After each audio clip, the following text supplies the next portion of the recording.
জিনিস যা মানুষের মধ্যে না থাকলে সে ধ্বংস হয়ে যায়, যে ঠান্ডা হয়ে যায়, সে একেবারে নিঃশেষ হয়ে যায়। আবার এই আগুন মাত্রাতিরিক্ত হলে পেট গরম হয়ে যায়, জ্বর হয়ে যায়।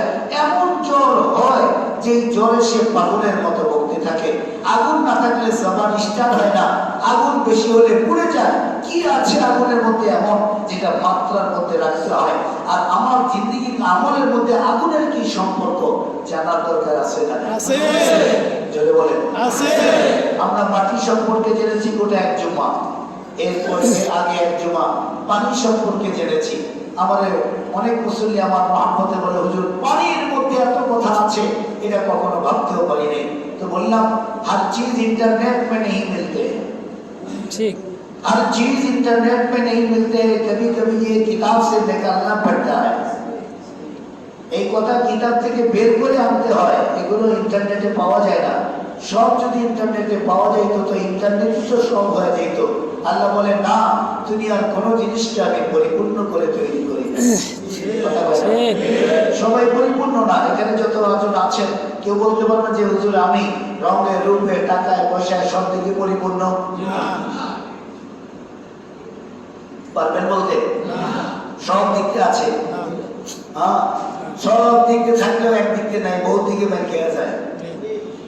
আল্লাহ তাজ্জাল বহু চড়ায় দেয়, কথা বলে রং রূপ টাকা পয়সা বাড়ি গাড়ি সব আছে, মাঝখানে কিছু না, খালি দাজ্জাল বউ একটা চাপায় গেছে। অফিসে যাই বউ পিঠা শুরু করে দিয়েছে, কথা বলে।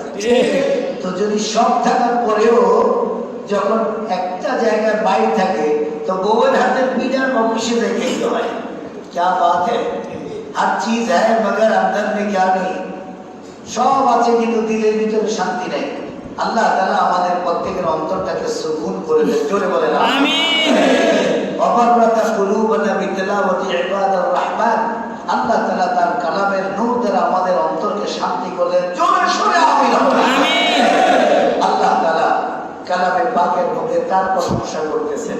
আমাদের মালিক আল্লাহ, আল্লাহর প্রশংসা যদি আমি না করি তাহলে আমার জীবনে কি আছে? আমাকে আল্লাহর প্রশংসা আগে করতে হবে। বলে কার প্রশংসা? এই ভাই তসবিহ বন্ধ করুন, आप क्यों नहीं सकते? اللهم صل على محمد وعلى آل محمد। তসবিহ পড়লে বয়ানরত অবস্থায় আপনি দুটার একটারও সওয়াব পাবেন না। দুনিয়ার সব মুখে জিজ্ঞাসা করবেন আপনারা কেন ডিস্টার্ব করেন, ইঙ্গিতে বুঝতে হয়। আল্লাহুম্মা সাল্লি আলা মুহাম্মাদ ওয়া আলা আলি মুহাম্মাদ। সামনে বসবে যারা বসেন, এই জন্য সামনে যারা বসবে তাদের মোটামুটি ইমানি স্পিড খুব ভালো থাকা লাগবে, রাগ করবেন না। আমি আপনার বিচারদার, আপনার সাথে আমার কোনো দুশ্মনী নেই। সামনে কমপক্ষে ইমাম সাহেবের পিছনে এমন লোকগুলো বসা উচিত যাদের ইমামতির ন্যূনতম যোগ্যতা আছে। ইমাম সাহেব কোনো কারণে ফল করলে সে যেন নামাজ পড়াইতে পারে। এই জন্য মুয়াজ্জিন সাহেবের পিছনে রাখতে হয়। কেন? এই জন্য রাখতে হয় যে ইমাম সাহেব যে কোনো মুহূর্তে আল্লাহ সাল্লাম আপনাকে নিতে পারেন কি পারেন? আমাকে আল্লাহ তাআলা সেজদা অবস্থা নিতে পারেন কি পারেন? আরে যদি নিয়ে যায় তো ভাগ্য, কথা বলে না, সেজদা অবস্থা নিলে তো ভাগ্য। এটা ঘটলা আমার উস্তাদ মরহুম রফি সাহেব রহমাতুল্লাহ আলাইহি আওলাদ হোসেন মার্কেট মসজিদের খতিব ছিলেন, আওলাদ হোসেন মার্কেট মাদ্রাসার মুতামিম ছিলেন। রফিক সাহেব রহমাতুল্লাহ আলাইহি অনেকে চিনেন পুরান ঢাকা, নতুন ঢাকায় ফার্মগেট আওলাদ হোসেন মার্কেট তেজকুড়ি পাড়ার সামনে, পুরান এয়ারপোর্টের সামনে হযরত খুতবারত অবস্থা দুনিয়া থেকে চলে গেছে, খুতবা দিচ্ছেন। তা আমি মনে বললাম, তখন তো আমরা মোটামুটি ছাত্র, তা বললাম যে হুজুরের জবাব দেওয়া সহজ হয়ে গেল। আজরাইল সন্তান নবীর এসে জিজ্ঞাসা করবে যে তোমার রবকে, জিজ্ঞাসা করবে কি করবে না? তো বললে আজরাইলে ডাকো।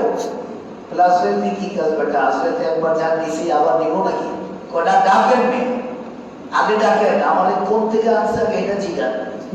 তো আজরাইল আমরা ভাবতাম আর কি, এটা আমরা নিজেরা নিজেরা আলোচনা করতাম যে হুজুরে আজরাইলের যে মুনকার নকির দিকে প্রশ্ন করলে তো মুনকার নকির তেমন কিছু তো বলতে পারবে না। মুনকার নকিরে বলবে বা একটু আজরাইলে ডাকো। আমি যখন মালিকের কথা মানুষের কাছে বলছিলাম তখনই তো আমাকে নিয়ে আসছে।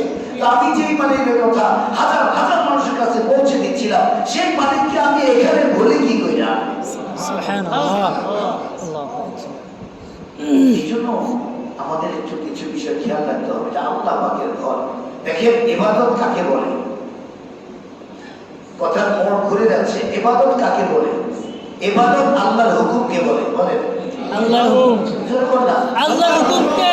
ইবাদত আবেগকে বলে না। খেয়াল করে বুঝেন, ইবাদত আবেগকে বলে না। মানে আমার একটা আবেগ আসলো, আমি এটা করলাম, এটা ইবাদত না। ইবাদত আল্লাহর গোলামীকে বলে, হুকুমকে বলে। ইবাদত যদি আবেগকে বলতো তাহলে আমি সবে সাথে খাওয়ার পরে এক লোকমা খাইতে পারতাম। ইবাদত যদি আবেগ হইতো তো সবে সাথে খাওয়ার পরে এক লোকমা খেতে পারতাম। ইবাদত যদি আবেগ হইতো তাহলে আমি সূর্য ডুবার আগেও একজন পানি পান করতে পারতাম। কিন্তু এটা চলবে না। আল্লাহ বলছে বন্ধ, বন্ধ। আল্লাহ বলছে শুরু করো, যদি শুরু না করে রোজা বাতিল হয়ে যাবে। ঠিক। সুতরাং আর ইবাদত মূলত আল্লাহ পাকের হুকুমের নাম। বলেন ইবাদত কার নাম? আল্লাহর হুকুম। জোরে বলেন আল্লাহ তাআলার হুকুম। गुलामी। इबादत गुलामी को कहते हैं। इबादत गुलामी के बोले तो মনিব যা বলবে গোলাম তাই তাই মানবে, যেইভাবে বলবে সেইভাবে মানবে, যখন বলবে তখন মানবে, যে অবস্থায় বলবে সে অবস্থায় মানবে। এটার নাম হলো গোলামি। আবেগ দিয়ে চলবে না, আবেগ দিয়ে চলবে না। যদি আবেগ দিয়ে চলতো 3 টাইম নামাজ হারাম ছিল। ভাই কথা বল, আপনারা সব বিবেক মানে জানেন। আমি একটা ছোট্ট মানুষ, সবাই দুনিয়া চালান আলহামদুলিল্লাহ। কেউ ব্যবসা, কেউ বাণিজ্য, কেউ নকরি, কেউ চাকরি, কেউ কারখানা, কেউ ফ্যাক্টরি, কেউ মহল্লা, কেউ এলাকা, কেউ দেশ। চালান কি চালান না? আলহামদুলিল্লাহ। এবার বলেন তো আসলে যদি তাই হইতো তাহলে 3 টাইম নামাজ পড়া হারাম। 3 টাইম নামাজ পড়া হারাম। আল্লাহ বলে তোর সিজদা আমার দরকার নেই। জি কথা বলে তোর সিজদা দিয়ে আমি তোরে দামি বানাইতেছি, আমি দামি হচ্ছি না। ঠিক। কথা বলে তোমার সিজদা দিয়ে তুমি দামি হচ্ছ, তোমার রুকু দিয়া তুমি দামি হচ্ছ, তোমার তোমার কিয়াম দিয়া তুমি দামি হচ্ছ, তোমার সুবহানাল্লাহ দিয়া তোমার আখের গোছানো হচ্ছে, তোমার আলহামদুলিল্লাহ তোমার আখের গোছানো হচ্ছে। এই যে এখানে কথাগুলো বলতেছি আল্লাহর একত্ববাদের কথা, আল্লাহর কসম এক একটা কথার বিনিময়ে 1 বছর নফল ইবাদতের সওয়াব দেওয়া হচ্ছে। সুবহানাল্লাহ। बात कुरान से करो और कुरान से सुनने का इस्तेदाद पैदा करो। কোরআন থেকে কথা বলা উচিত আর কোরআন থেকে শোনার যোগ্যতা অর্জন করা উচিত। যে কোরআন থেকে শুনতে হবে এই অভ্যাসটাকে বানানো দরকার আছে না নেই? আছে। হ্যাঁ হ্যাঁ, এই জন্য বলছিলাম যে আসলে ইবাদতটা কি? ইবাদতটা মূলত আল্লাহর হুকুম, গোলামি। এখন মনিব যা বলবে তাই, আবেগ দিয়ে চলবে না। আবেগ দিয়ে, হ্যাঁ আবেগ থাকতে হবে, তবে শুধু আবেগটা ইবাদত নয়, আর ইবাদত আবেগ নয়। ইবাদত হলো গোলামি। গোলামি বলে আল্লাহ বলছে করো তো তার করতে হবে, আল্লাহ বলছে করো না তার করা যাবে না। আল্লাহ বলছে পড়ো তার করতে হবে, আল্লাহ বলছে পড়া যাবে না, এই জন্য পড়া যাবে না। এই জন্যই তো নামাজ শুরু হইলে প্রথম তাকবীরকে বলে তাকবীরে তাহরিমা। ঠিক। তাকবীরে তাহরিমা। একবার চিন্তা করছেন এত নাম থুইয়া তাকবীরে তাহরিমা কেন হলো? দিশা এত নাম থুইয়া তাকবীরে তাহরিমা কেন বলে? কারণ হইল তুই যখন আমার সামনে দাঁড়াবি, আমার সামনে, তখন গোটা দুনিয়ার সাথে সম্পর্ক বিচ্ছিন্ন করে দেওয়া তোমার জন্য জরুরি। তুমি আমার সাথেই কথা বলবা, অন্য কারো দেয়ার চিন্তা চেতনার কথা বলা হারাম তোমার। ঠিক। হারাম। এই তাকবীরের পর থেকে সালাম পর্যন্ত তুই আমার। ঠিক। এই তাকবীরের পর থেকে সালাম পর্যন্ত তুমি আমার। আমার গোলাম, আমার সামনে আছো। সুতরাং তোমার এই তাকবীরের পর থেকে সালাম ফেরানো পর্যন্ত আর কারোর সাথে কথা বলতে পারবো না, কারো চিন্তা করতে পারবো না, কারো ব্যাপারে আলোচনা করতে পারবো না, কারো ব্যাপারে হিসাব করতে পারবো না, কারো ব্যাপারে কথা বলতে পারবো না। কিচ্ছু হবে না, কিচ্ছু পারবো না তুমি।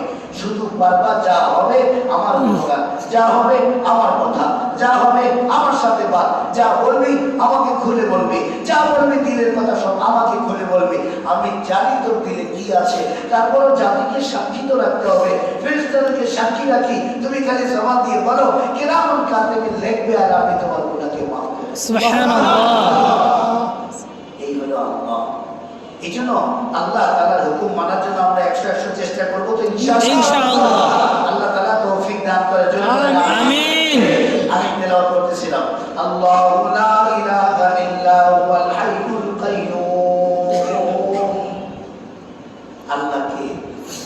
আল্লাহ তাআলা নিজের পরিচয় নিজে দিচ্ছেন। আল্লাহর পরিচয় তো জানার দরকার আছে, ঠিক না? আছে না নেই?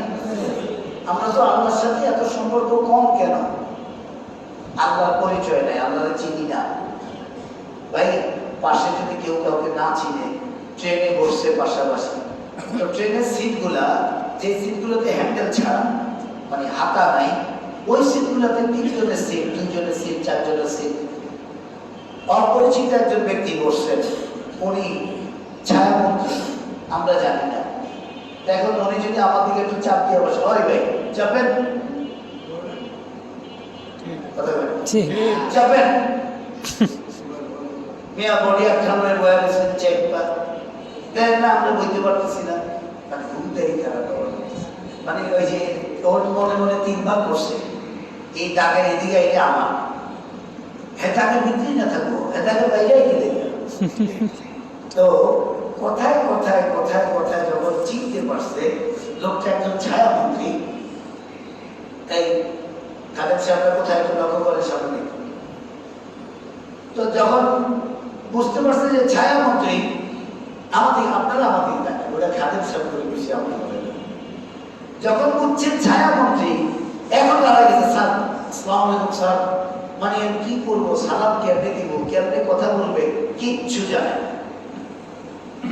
আচ্ছা বলেন তো, এখন ভিতরে তড়প পয়দা হয়েছে কেন? পরিচয় জানা হয়েছে।